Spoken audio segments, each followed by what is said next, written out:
എല്ലാവർക്കും നമസ്കാരം. നമ്മൾ രണ്ട് ട്രയാങ്കിൾസ് സിമിലർ ആണോ എന്ന് പരിശോധിക്കാനുള്ള റൂൾസാണ് കഴിഞ്ഞ ദിവസം പറഞ്ഞത്. അതായത് ഒരു ട്രയാങ്കിളിൻ്റെ രണ്ട് ആംഗിൾസ് മറ്റൊരു ട്രയാങ്കിളിൻ്റെ രണ്ട് ആംഗിൾസിന് ഈക്വൽ ആണെങ്കിൽ ആ രണ്ട് ട്രയാങ്കിൾ എന്താണെന്ന് പറയാം, ഈക്വൽ ആണെന്ന് പറയാം. അങ്ങനെ ഈക്വൽ ആണെങ്കിൽ നമ്മൾ പഠിച്ച മറ്റൊരു കാര്യം, sides opposite equal angles are in proportion. Proportion ആണ് ഒരേ റേഷ്യോയിലായിരിക്കുന്നത്. ക്ലിയർ? തിരിച്ചു വേണമെങ്കിൽ പറയാം, ഒരു ട്രയാങ്കിളിൻ്റെ രണ്ട് ട്രയാങ്കിളുകളുടെ സൈഡ്സുകൾ സെയിം റേഷ്യോയിലാണെങ്കിൽ ആ ട്രയാങ്കിൾസ് എന്തായിരിക്കും, സിമിലർ ആവുകയും ചെയ്യും. അതുപോലെ അതിൻ്റെ ആംഗിൾസുകൾ ഈക്വൽ ആവുകയും ചെയ്യും. ക്ലിയർ?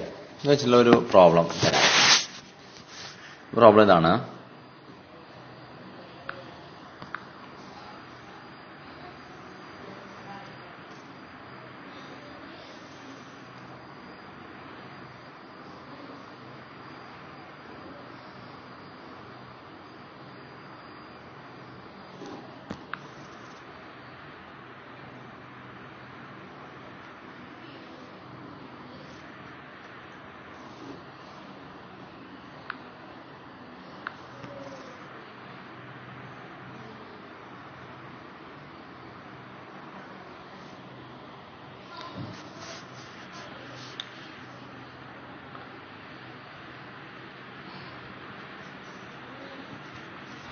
നോക്കൂ, ട്രയാങ്കിൾസ് ആണ് P Q T Q R S. Prove that triangle P Q T similar R Q S. P Q ടിയും ആർ ക്യു എസും സിമിലർ ആണെന്നാണ് നമുക്ക് ഇതിൽ പ്രൂവ് ചെയ്യേണ്ടത്. P Q T R Q S. അപ്പോൾ നമ്മൾ ഈ പറഞ്ഞ റൂൾസുകൾ അതിലുണ്ടോ നോക്കുക. ആദ്യം രണ്ട് ട്രയാങ്കിൾസിന്റെ ആംഗിൾസുകൾ വല്ല ഈക്വൽ ഉണ്ടോ നോക്കാം. ഏതൊക്കെയാണുള്ളത് ഇതിൽ? ആംഗിൾ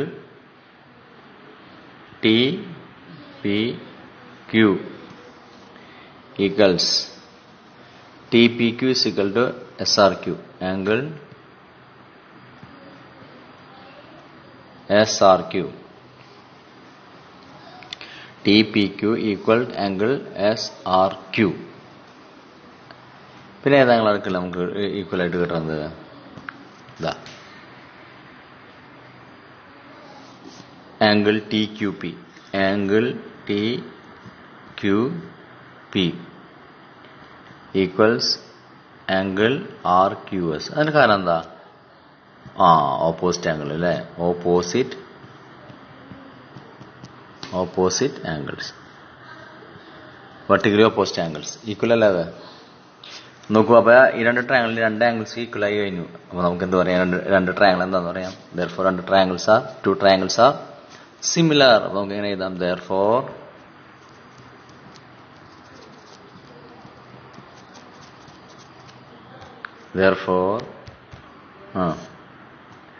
triangle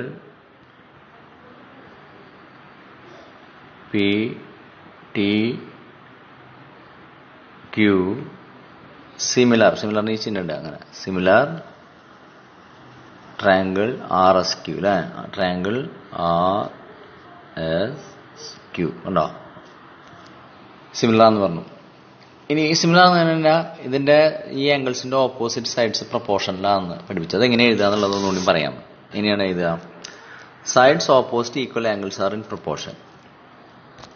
അപ്പോൾ ഒരു ട്രയാങ്കിൾ നമ്മൾ ടി പി ക്യു എന്നുള്ള ട്രയാങ്കിൾ അനുസരിച്ച് പിയുടെ ഓപ്പോസിറ്റ് ഉള്ള സൈഡ് ഏതാ? പിയുടെ ഓപ്പോസിറ്റ് വരുന്ന സൈഡ് ഇതാ. പിയുടെ ഓപ്പോസിറ്റ് വരുന്നത് ടി ക്യു. ഇവിടെ പിക്ക് തുല്യം ഏതാ? ആർ അല്ലേ? ആറിന്റെ ഓപ്പോസിറ്റ് ഏതാ? Q S. അതുപോലെ ക്യൂവിന്റെ ഓപ്പോസിറ്റ് പി ടി. ഇവിടെ ഇതിന്റെ ഓപ്പോസിറ്റ് ഏതാണ്? R S. ഇങ്ങനെയാണ് എഴുതേണ്ടത്. അപ്പൊ പിയുടെ ഓപ്പോസിറ്റ് ഇവിടെ നമ്മൾ എങ്ങനെ എഴുതും? ഇതാ Q T by Q S.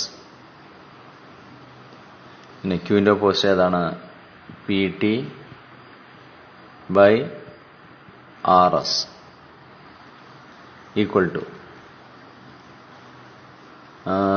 ടിയുടെ ഓപ്പോസിറ്റ് ഏതാണ്? പി ക്യു ബൈ എസിന്റെ ഓപ്പോസിറ്റ് ഏതാണ്? Q R. P Q by Q R.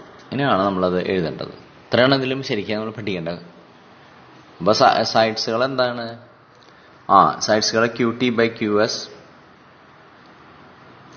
അതുപോലെ PT/RS ഈക്വൽ ടു PQ. ഈ ഇങ്ങനെ ഇതിനെയാണ് സെയിം റേഷ്യോ എന്ന് പറയുന്നത്. എന്ന് പറഞ്ഞാൽ ഈ സൈഡ്സുകളൊക്കെ സ്കെയിൽഡ് ബൈ സെയിം ഫാക്ടറാണ്. ഇതിനെ നമ്മൾ വിളിക്കുന്നതാണ് സ്കെയിൽ ഫാക്ടർ. അപ്പൊ രണ്ട് ട്രയാങ്കിള് സിമിലർ ആകുമ്പോൾ അതിന്റെ ഒരു കണ്ടീഷൻ ഉണ്ടല്ലോ, അതാണ് സ്കെയിൽ ഫാക്ടർ എന്ന് വിളിക്കുന്നത്. ഇതിനാണ് നമ്മൾ എന്ത് പറയുന്നത്? Scale factor. ഈ റേഷ്യോ ഇതിനെ തന്നെയാണ് നമ്മൾ സ്കെയിൽ ഫാക്ടർ എന്ന് പറയാം. അപ്പോൾ if the sides of two triangles are scaled by the same factor then their angles are same. അവരുടെ ആംഗിൾസ് സെയിം സ്കെയിൽ ഫാക്ടർ ആണെങ്കിൽ ആംഗിൾ സെയിം ആവും ചെയ്യും. ഇപ്പോൾ ആ പ്രോപ്പർട്ടി കൂടി ഇതിന് വിളിക്കുന്ന പേരാണ് സ്കെയിൽ ഫാക്ടർ. ക്ലിയർ? അപ്പോൾ ഒന്നുകൂടി സ്കെയിൽ ഫാക്ടർ ഈ കണക്ക് മനസ്സിലായില്ലേ? സ്കെയിൽ ഫാക്ടർ ഇവിടെ ഒന്നുകൂടി പറഞ്ഞുതരാം, ശ്രദ്ധിക്കാം. ഇതാ സ്കെയിൽ ഫാക്ടർ എന്താണെന്ന് വെച്ചിട്ടുണ്ടെങ്കിൽ ഇവിടെ നോക്കാം.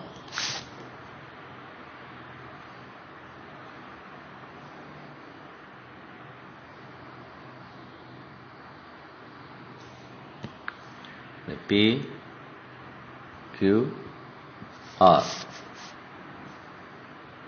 4 2.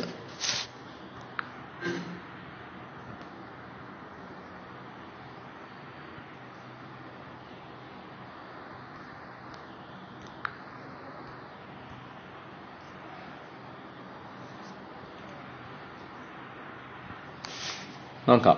രണ്ട് ട്രയാങ്കിൾ സിമിലർ ആണ്. അപ്പോൾ സിമിലർ ആണെന്ന് പറയുമ്പോൾ നോക്കിയോളൂ. ഇപ്പം ഇവിടെ 2, ഇവിടെ 4 ഉണ്ട്, 8 ഉണ്ട്, 3 ഉണ്ട്, 6 ഉണ്ട്. അപ്പോൾ ഇതിന്റെ സ്കെയിൽ ഫാക്ടർ ഇങ്ങനെ പറയാം. നോക്കൂ, അതെ. ഇപ്പോൾ 2/4 അല്ലേ, ഈക്വൽ ടു 4/8 ഈക്വൽ ടു 3/6. അപ്പോൾ 2/4 എന്ന് പറഞ്ഞാൽ 1/2, 4/8 എന്ന് പറഞ്ഞാൽ 1/2, 3/6 എന്ന് പറഞ്ഞാൽ 1/2 ആണ് സ്കെയിൽ ഫാക്ടർ എന്ന് പറയുമ്പോൾ. ഇവിടുത്തെ സ്കെയിൽ ഫാക്ടർ എത്രയാണ്? 1/2. മനസ്സിലായി? അപ്പോൾ ഉണ്ടോ, ഇത് സൈഡ്സുകളൊക്കെ പ്രൊപ്പോർഷനിലാണ്. അപ്പോൾ അത് സ്കെയിൽ ഫാക്ടർ സെയിം ആണെന്നർത്ഥം. അങ്ങനെയാണെങ്കിൽ ഓട്ടോമാറ്റിക്കായിട്ട് ഇതിന്റെ ആംഗിൾസുകളും ഈക്വൽ ആയിരിക്കും. ഇപ്പൊ ആംഗിൾസ് ഈക്വൽ എന്ന് പറഞ്ഞാൽ ഏത് ആംഗിൾസ് എങ്ങനെ പറയാം? ഏത് ആംഗിൾസ് ഈക്വൽ എന്ന് പറയാം? നോക്കൂ, 2ന്റെ ഓപ്പോസിറ്റ് ഇവിടെ ഏതാ? 6. ഇവിടെ 2ന്റെ ആ കറസ്പോണ്ടിങ് ആയിട്ട് വരുന്നത് ഏതാ? 4 അല്ലേ? അപ്പോൾ ആംഗിൾ ബി ഈക്വൽ ആയി. ക്ലിയർ? ഇനി 3ന്റെ ഓപ്പോസിറ്റ് ഏതാ? ഇവിടെ Q. ഇവിടെ ഇതിന്റെ കറസ്പോണ്ടിങ് ആയിട്ടുള്ള സൈഡ് 6 അല്ല. 6ന്റെ ഓപ്പോസിറ്റ് ഏതാണ്? A. ഓക്കെ. ഇനി അടുത്തത് 4. 4ന്റെ ഓപ്പോസിറ്റ് ഇവിടെ ഏതാണ്? P. ഇവിടെ 8 അല്ലേ? അതിന്റെ ഓപ്പോസിറ്റ് ഏതാണ്? C. ഉണ്ടോ? ഇതാണ് സ്കെയിൽ ഫാക്ടർ എന്ന് പറഞ്ഞത്. അപ്പോൾ ആ പ്രോപ്പർട്ടിയും കൂടി ശ്രദ്ധിക്കണം. If the sides of two triangles R scaled by the same factor then their angles are the same. Angles are the same. ആ ഒരു പ്രോപ്പർട്ടി കൂടി ഉണ്ട് ഇതിൽ. അത് പേജ് നമ്പർ 105 പേജ് നമ്പർ 105 ആ പ്രോപ്പർട്ടി ഉണ്ട്. അത് പേജ് വയ്ക്കണം. എന്താണ് പറയുന്നത്? if the sides of two triangles are scaled by the same factor then their angles are same. അതുകൂടി അത് നിങ്ങൾ നോട്ട് ചെയ്ത് വയ്ക്കണം കേട്ടോ. Page number 105 okay. അടുത്തത് ഒരു ട്രയാങ്കിളിന് സിമിലർ ആയിട്ട് മറ്റൊരു ട്രയാങ്കിൾ കൺസ്ട്രക്ട് ചെയ്യാനാണ്. ഒരു ട്രയാങ്കിളിന് സിമിലർ ആയിട്ട് മറ്റൊരു ട്രയാങ്കിൾ എങ്ങനെ കൺസ്ട്രക്ട് ചെയ്യും? അപ്പം അങ്ങനത്തെ ചോദ്യം ഇങ്ങനെയാണ് വരിക. Draw A triangle ABC. AB 6 cm, BC 4 cm, AC 5 cm. ഇത് പറയുന്നത് എന്താണ്? Then construct a triangle PQR. PQR എന്നുള്ള ട്രയാങ്കിൾ കൺസ്ട്രക്ട് ചെയ്യണം. Similar to ABC. ABCക്ക് സിമിലർ ആയിട്ട് വരണം. And side scaled by 1 and 1/4. അതായത് ഈ രണ്ട് ട്രയാങ്കിളുകളുടെയും സൈഡ്സുകളുടെ സ്കെയിൽ ഫാക്ടർ എത്രയാണ്? 1 and 1/4. 1 and 1/4 എന്ന് പറഞ്ഞാൽ ഈ 1 and 1/4 നമുക്ക് എങ്ങനെ എഴുതാൻ പറ്റുക? ഇത് മിക്സഡ് ഫ്രാക്ഷൻ അല്ല. എങ്ങനെ എഴുതുക? 1 × 4, 4 + 1 എത്രയാണ് വരിക? 5/4. കണ്ടോ? 5/4. Side scaled by 5/4. Mixed fraction നമ്മൾ മറ്റേ ഇംപ്രോപ്പർ ഫ്രാക്ഷൻ ആക്കണത് 1 × 4, 4 + 1 5/4. അപ്പോൾ പുതിയ ട്രയാങ്കിളിന്റെയും പഴയ ട്രയാങ്കിളിന്റെ സൈഡ്സുകളുടെ ആ സ്കെയിൽ ഫാക്ടർ എത്രയാണ്? 5/4. ഇത് വരുന്ന രീതിയിൽ നമ്മളോട് എന്ത് ചെയ്യാൻ പറഞ്ഞേക്കാണ്? ട്രയാങ്കിൾ വരയ്ക്കാനാണ് ആവശ്യപ്പെടുന്നത്. ഇതിനൊന്നും പ്രധാനപ്പെട്ട ഒരു കൺസ്ട്രക്ഷൻ എന്ന് പറയുന്നത്. ഇങ്ങനെയാണ് ട്രയാങ്കിൾ വരയ്ക്കേണ്ടത് നമുക്ക് നോക്കാം. ആദ്യം നമ്മളോട് പറഞ്ഞിട്ടുള്ള ട്രയാങ്കിൾ നമുക്ക് വരയ്ക്കാം.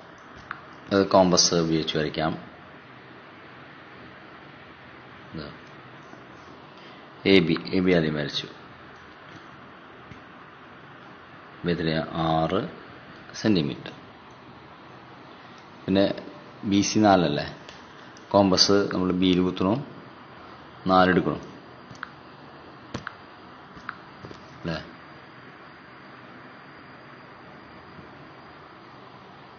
അല്ലേ. അതുപോലെ തന്നെ കോമ്പസ് എയിൽ കുത്തിയിട്ട് നമുക്ക് 5 എടുക്കാം.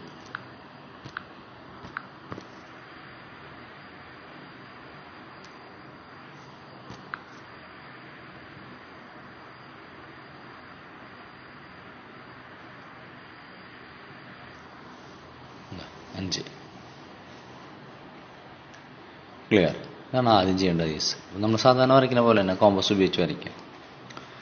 അത് തന്നെ നമുക്ക് ഇനി അടുത്തത് നമുക്ക് എയിൽ നിന്നൊരു ലൈൻ വരയ്ക്കാം.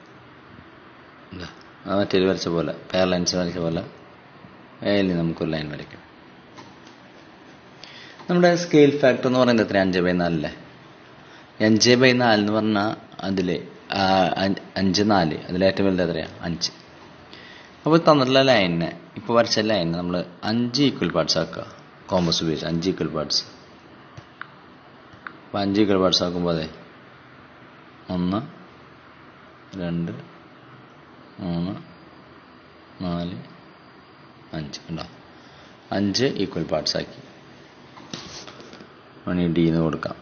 5 ഈക്വൽ പാർട്സ്. അത് കോമ്പസ് ഉപയോഗിച്ച് നമ്മൾ പഠിച്ചിട്ടില്ല. 5 ഈക്വൽ പാർട്സ് ആക്കില്ലേ. എങ്ങനെ 5 എടുത്തത്?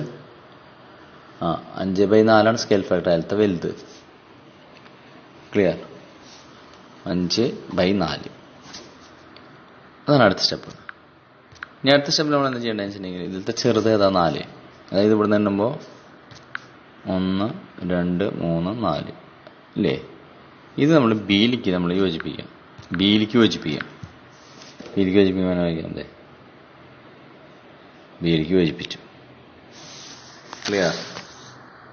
ഇത് നമുക്ക് ഡോട്ടർ ലൈൻസ് വെച്ച് വേണമെങ്കിൽ എക്സ്റ്റെൻഡ് ചെയ്യാം. ഇവരെങ്ങനെ വേണമെങ്കിൽ നീട്ടാം, കുറച്ച് നീട്ടി. ക്ലിയർ? അപ്പോൾ നമ്മൾ 4ാമത്തെ ഇതിൽ നിന്ന് അത് ആ ട്രയാങ്കിളിൻ്റെ ബിയിലേക്ക് യോജിപ്പിച്ചു. ഇതിന് വേണമെങ്കിൽ ഒരു പേര് കൊടുക്കാം. CDE EB ഉണ്ടോ? EB. ഇനി നമ്മൾ ചെയ്യാൻ പോണത് EB എന്ന് പറഞ്ഞ ലൈനിന് പാരലായിട്ട് ഡിയിൽ കൂടെ, EB എന്ന് പറഞ്ഞ ലൈനിന് പാരലായിട്ട്, അത് പഠിപ്പിച്ചില്ലേ സെറ്റ് സ്ക്വയർ വെച്ചിട്ട് പാരലായിട്ട് വരയ്ക്കണം.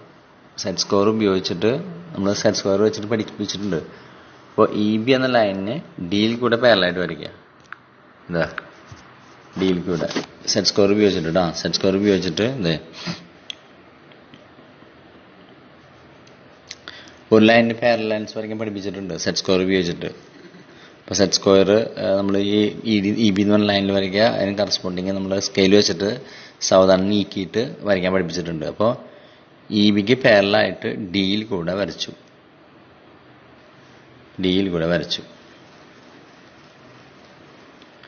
ക്ലിയർ? ഇതിന് നമുക്ക് P എന്ന് കൊടുക്കാൻ വേണമെങ്കിൽ ഇവിടെ P കൊടുക്കാം. ക്ലിയർ? ഇനി നമ്മൾ ഈ AC എന്ന് പറയണതൊന്ന് നീട്ടാൻ കുറച്ചുകൊണ്ട് AC നീട്ടി. ക്ലിയർ? ഇനി നമ്മൾ ചെയ്യേണ്ടത് BCക്ക് പാരലായിട്ട് പിയിൽ കൂടെ ലൈൻ വരയ്ക്കണം. BCക്ക് പാരലായിട്ട് പിയിൽ കൂടെ. അപ്പോൾ സെറ്റ് സ്ക്വയർ ഉപയോഗിച്ചതേ ഉണ്ടോ? PQ ഉണ്ടോ? BCക്ക് പാരലായിട്ട് പിയിൽ കൂടെ വരച്ചു. BCക്ക് പാരലായിട്ട് പിയിൽ കൂടെ PQ കിട്ടി. ക്ലിയർ?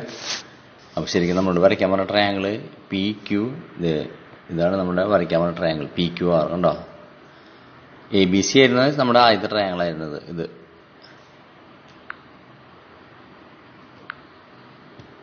ഇത് ട്രയാങ്കിൾ ആയിരുന്നു. ഇത്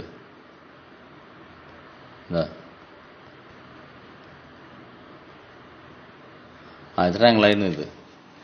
ഇതിനെ സിമിലറായിട്ട് നമ്മൾ വരച്ച ട്രയാങ്കിളാണ് ഇതിപ്പോ പി ക്യു ആർ എന്ന് പറയുന്നത്. കണ്ടോ, പി ക്യു ആർ വലുത്. അപ്പോൾ ഇതാണ് അതിന്റെ സ്റ്റെപ്സ് എന്ന് പറയുന്നത്. അപ്പോൾ ഇനി ഒന്നും പറഞ്ഞുതരാം. അത് നമ്മൾ ABC എന്ന് പറഞ്ഞാൽ ട്രയാങ്കിൾ സാധാരണ പോലെ വരച്ചു. എന്നിട്ട് എയിൽ കൂടി ലൈൻ വരച്ചു. എന്നിട്ട് ഇതിനെ 5 ഈക്വൽ പാർട്സ് ആക്കി. 5 ഈക്വൽ പാർട്സ് എന്ന് പറയാൻ കാരണം എന്താ, നമ്മുടെ സ്കെയിൽ ഫാക്ടർ 5/4 അതിലത്തെ വലുത് 5 ഈക്വൽ പാർട്സ്. അപ്പോൾ അതിന് നമ്മൾ പേര് കൊടുത്തു, ഇവിടെ D പേര് കൊടുത്തു. എന്നിട്ട് 4th അതിൽ 5/4 ചെറുത് 4 ഇവിടുന്ന് വരുന്ന 1 2 3 4 ഒരു ലൈൻ ബിയിലേക്ക് യോജിപ്പിച്ചു. Join EB. Join EB. ഇനി അടുത്ത സ്റ്റെപ്പ് ചെയ്യാൻ പോകുന്നത് എന്താണെങ്കിൽ EBക്ക് പാരലായിട്ട് ഡിയിൽ കൂടെ DP എന്ന് പറയുന്നത് ഒരു പാരലൈൻ വരച്ചു. പാരലൈൻ വരയ്ക്കാൻ പഠിപ്പിച്ചിട്ടുണ്ട്. സെറ്റ് സ്ക്വയർ വെച്ചിട്ട് സെറ്റ് സ്ക്വയർ സ്കെയിൽ ഉപയോഗിച്ച് നമുക്ക് വരയ്ക്കാം. കറക്റ്റായിട്ട് സെറ്റ് സ്ക്വയർ EB ചേർത്ത് വയ്ക്കുക, അതിന് കറസ്പോണ്ടിങ് സ്കെയിൽ വയ്ക്കുക, സ്കെയിൽ പ്രസ് ചെയ്ത് പിടിച്ചിട്ട് സെറ്റ് സ്ക്വയർ നീക്കിയിട്ട് വരയ്ക്കാൻ പഠിപ്പിച്ചിട്ടുണ്ട്. നമ്മൾ പാരലൈൻ വരച്ചു, DP കിട്ടി. ഇനി അടുത്ത് നമ്മൾ വീണ്ടും ചെയ്യാൻ പോകുന്നത് BCക്ക് പാരലായിട്ട് പിയിൽ കൂടെ വരച്ചു. അപ്പോൾ PQ കിട്ടും. BCക്ക് പാരലായിട്ട് പിയിൽ കൂടെ, അപ്പോൾ PQ കിട്ടി. ക്ലിയർ? അപ്പോൾ ഇങ്ങനെ ഇപ്പോൾ